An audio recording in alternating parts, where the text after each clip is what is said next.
जय शिवराय. नमस्कार शेतकरी मित्रांनो, प्रधानमंत्री पीक विमा योजनेमध्ये आता शेतकऱ्यांसाठी आनंदाची बातमी आहे.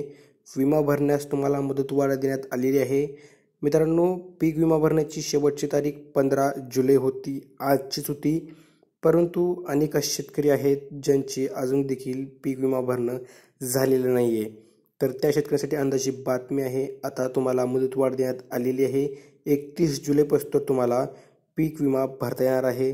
त्याबद्दल एक शासन निर्णय देखील काढण्यात आलेला आहे. तो शासन निर्णय आजच्या व्हिडिओमध्ये आपण सविस्तररित्या पाहून घेणार आहोत. व्हिडिओ न स्किप करता शेवटपर्यंत पहा. व्हिडिओला लाईक करा, चॅनलला सबस्क्राईब करा.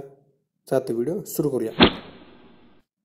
प्रधानमंत्री पीक विमा योजनेअंतर्गत खरीप हंगाम 2024 मध्ये शेतकऱ्यांना ऑनलाईन विमा अर्ज भरण्यास दिनांक 31/7/2024 पर्यंत मुदतवाढ देण्याबाबत महाराष्ट्र शासन कृषी, पशुसंवर्धन, दुग्ध व्यवसाय विकास व मत्स्य व्यवसाय विभाग यांतर्गत दिनांक 15 जुलै 2024 रोजी हा शासन निर्णय घेण्यात आलेला आहे.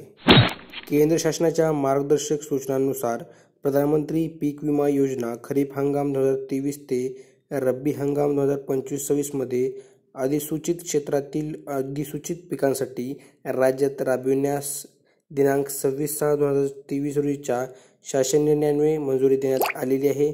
आता या योजनेअंतर्गत खरीप हंगाम 2024 करिता सहभागाची अंतिम मुदत दिनांक 15/7/2024 अशी निश्चित करण्यात आलेली आहे.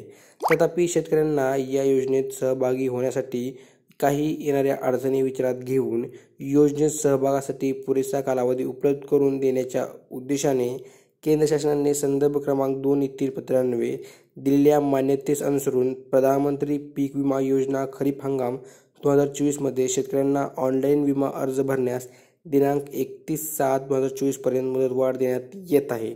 तथापि सदरच्या कालावधीत जास्तीत जास्त शेतकरी सहभागी होण्यासाठी संबंधित विमा कंपनीने आवश्यक ती प्रसिद्धी व प्रचार मोहीम राबवावी असे त्यांना सांगण्यात आले आहे. मित्रांनो 15/7/24 पासून तारीख होती, आता ती वाढवून तुम्हाला 31/7 पर्यंत देण्यात आलेली आहे. जर तुमचा पीक विमा अर्ज करण्यात आलेला नसेल तर करून घ्या, जेणेकरून तुम्ही या पीक विमा योजनेचा लाभ घेऊ शकाल. व्हिडिओ कसा वाटला, आवडला असेल तर लाईक करा, चॅनलला सबस्क्राईब करा. भेटूया पुढच्या व्हिडिओमध्ये. जय हिंद, जय महाराष्ट्र.